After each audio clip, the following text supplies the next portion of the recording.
Hello, I'm Michael Beck, and welcome if you're joining me for the first time, and welcome back if you've been following along with me. And yeah, just continuing on with these little videos, sharing my thoughts and things. And I had did a post update on my Instagram talking about some things going on with my talk therapy, and I've been meaning to follow up on that. And so I'm just gonna first start off by sharing the what I've written in that post, and then I'll yeah, give some reflections and some updates. So yep, here we go.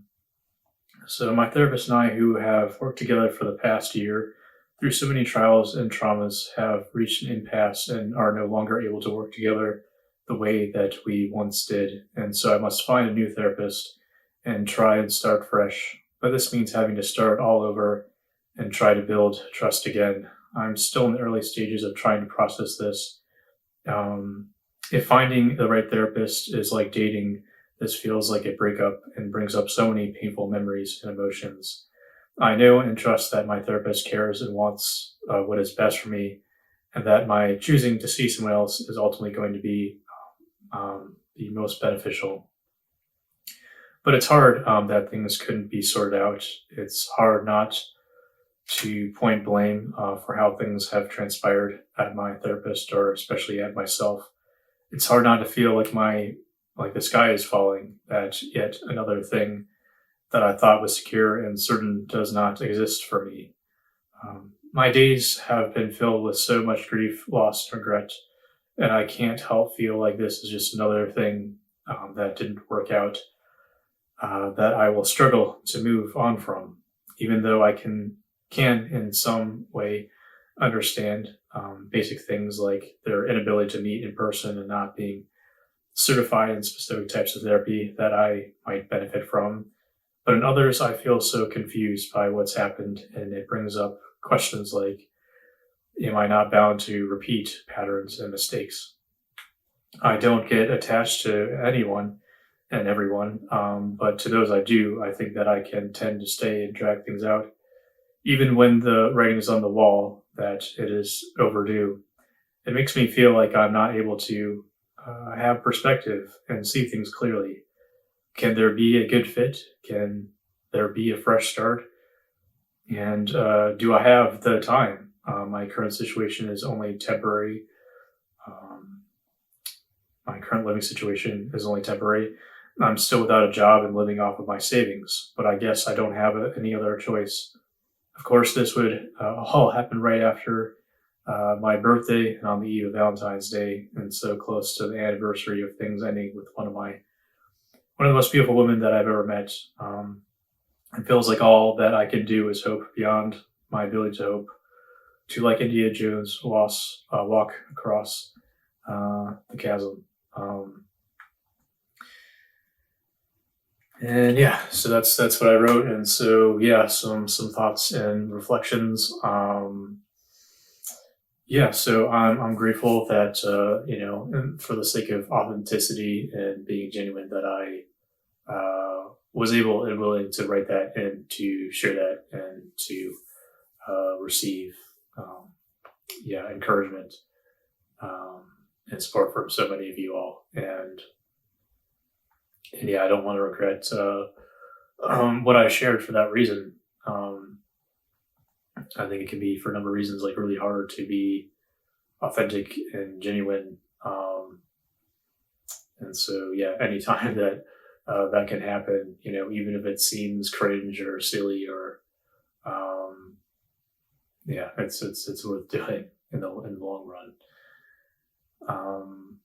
But yeah, I will say I think that there was definitely a manner of overreacting when I wrote that, and to be completely fair to myself, I think there's been confusion on my end, but also on the part of my therapist, and it's sort of just um,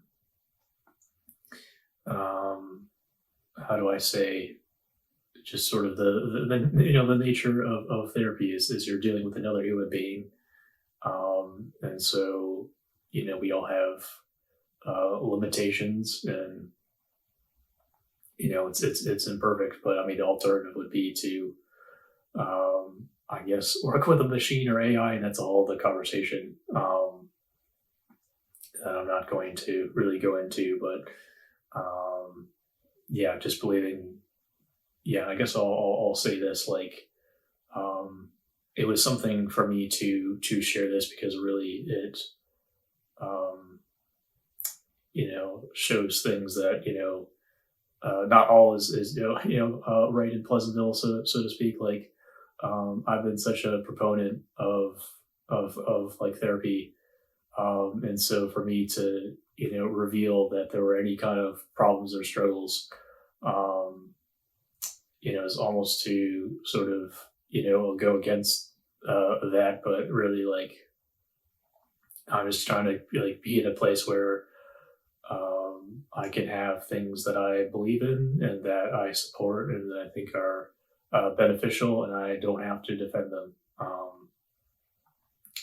Like, I think that me personally, but I think, yeah, like, we can spend so much time, trying to defend the thing, um, rather than just, focusing on, I don't know, doing the thing, or just literally just appreciating and talking about the positives of the thing. But it is something um, to be nuanced, and just to acknowledge the shortcomings. And I guess, yeah, I think, like, when you are not having to defend something, you can have those honest conversations. Be like, yeah, like, it's not all sunshine and roses, and it's not perfect.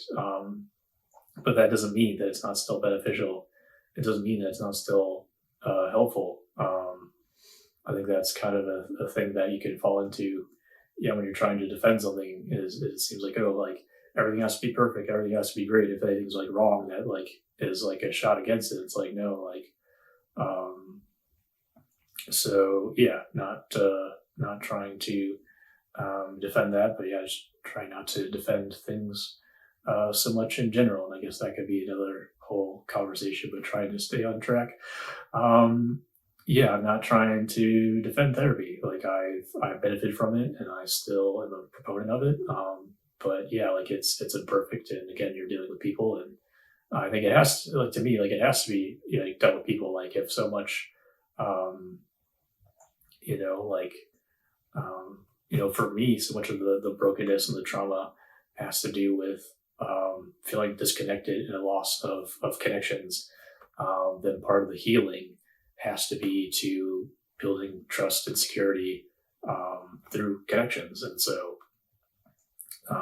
for me to just, uh, try to do therapy with like a robot or AI, like, that could have its place, and I would not try to dismiss that completely for somebody else, if that's beneficial or helpful. But for me, at least, especially, it's like I need another human being. um, and also, I just think, at least at this point, there's like just things, there's like nuance, um, especially with so much of like the interplay is like dealing with like emotional feeling. Like, to me, like, you gotta have a person there. There's no question, no substitute. Um, but where am I going?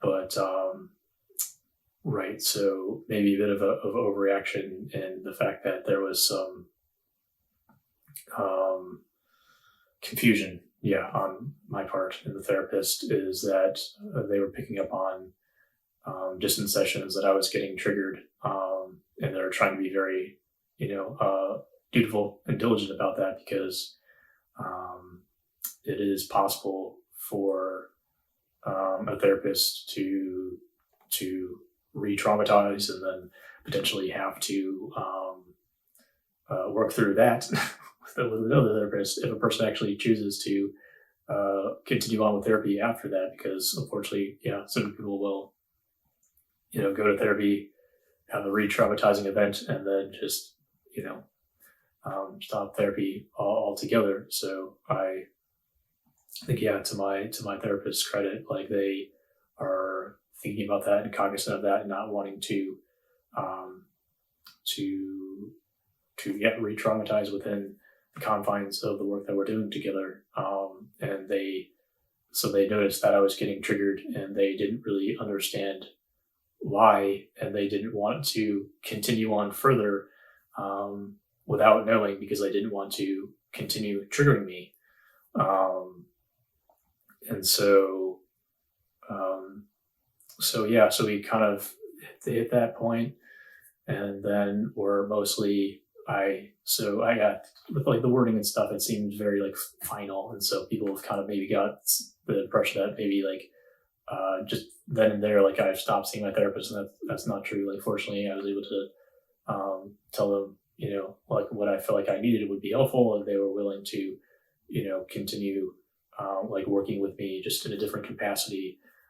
So I didn't feel like I had a break in therapy, like to just like drop and feel like I was all on my own by myself and having to figure out these things of finding a new therapist. So they agreed to keep seeing me, and we've been in the process of looking for another therapist, and then also just looking at other resources as well. And so that has been the majority of what we have done. And I did make an appointment with a new therapist. That's going to be, it's really snuck up on me. I think it's going to maybe even be like next week. It's just crazy. Excuse me. But then just like slowly, because it was hard, because there was this period of time where it was mostly kind of logistical and practical, and there's a lot of stuff that was coming up for me that I wasn't processing in the way that I would, or we had, because again, we kind of didn't want to go there and sort of re-trigger and things. But kind of had a point where I was like, I feel like I need, we need to kind of change, reverse gears, and for me to be able to share some stuff. And so I did. Let me say, I was looking, I was reflecting, and did a bit of Googling, which I normally try to avoid, because I feel like that can be a bit dangerous, at least for me, because you just never know like what you're gonna get. But yeah, I was just thinking about some things and doing some like a little bit of light research, and I sent those things to them, and then sort of we're going through a session, and kind of in a roundabout way towards the end, my therapist was like thinking about the things that I sent them, and was saying that it seems like there's some like how did they word it? Like there's some like there is some like OCD kind of stuff going on, and so that was a big thing, and so some time passed, and kind of thinking about it and talking and processing through that, and it's kind of uncovering and making a connection of just some spiritual, religious trauma, and connections with I think the word that my therapist used earlier was OCD like tendencies, maybe. So yeah, even at this point, it's like I think it's tricky, because you can have like symptoms of a thing and not necessarily meet the criteria of a thing, and there's a whole conversation of like how diagnosis is helpful or not helpful. But so yeah, I'm still kind of tracking and working through all that. But yeah, I'll say a connection between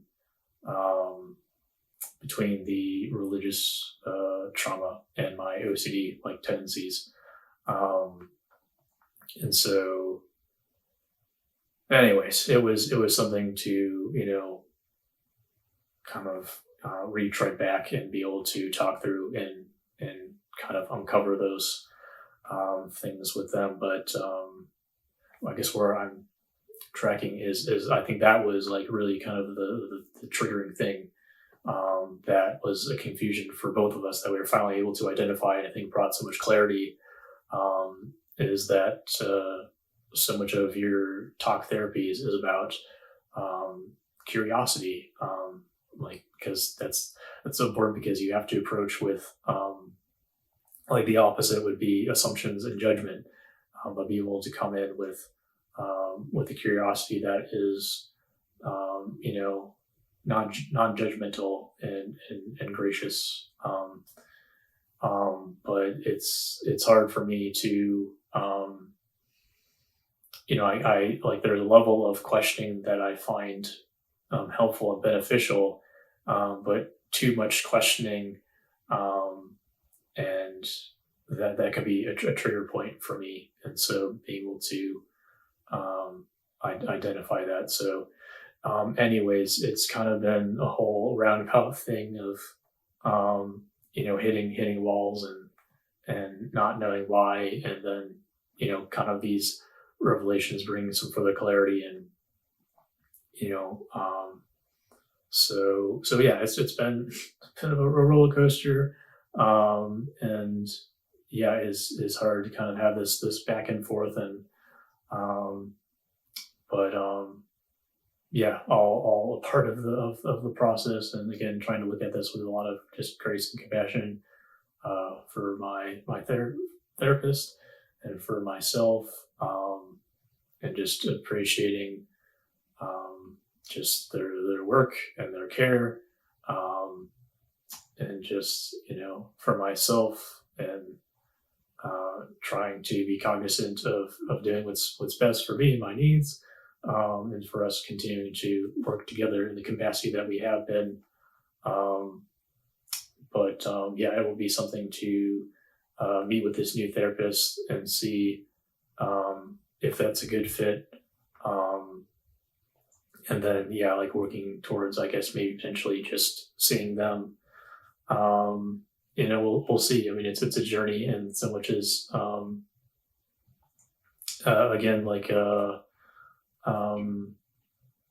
yeah, not so certain, but yeah, trying to look at this whole thing with a manner of curiosity, which I guess, yeah, is a part of what I ultimately try to foster, with MicTheMike, and just sort of what I do in general is really trying to have curiosity. So, I think, yeah, all things kind of going together and working hand in hand, and but yeah, recognizing that, strengths and weaknesses, and that there are some limitations. But I mean, to be fair, I think, yeah, there's can be limitations for everyone, and their curiosity. There's some things that we're open to being curious about, and some things that's like, ooh, don't go there. So, but yeah, trying to remain curious, but just, yeah, being here for the process and for the journey and all of the ups and downs, um, and yeah, it's hard when there's like, so much that you like don't know, like points of confusion, but yeah, just really, yeah, grateful, even though it's a bit unnerving, and it's really hard. Like therapy is hard work, like sensing that there are things that are, are a challenge and a struggle, and like wanting to identify those, but then all the implications and thoughts that come up with, like, then um, having more clarity on what the thing is. So yeah, I think I'll probably be wrapping it up here. But anyways, I hope that in some way this, like I said, nothing else like this is always, yeah, sort of be first and foremost, and so I feel like it's helpful for me to try to debrief and share this. But yeah, hopefully for someone else that this will be helpful for me to have shared and to maybe be able to relate to or identify, and to again to just have a mind for journey and process, and with a lot of grace and compassion, and again curiosity, rather than judgment, and shame. And so I guess I'm gonna leave with that. Thank you as always for taking the time to consider these things with me. And until next time, please stay well and take care. All right.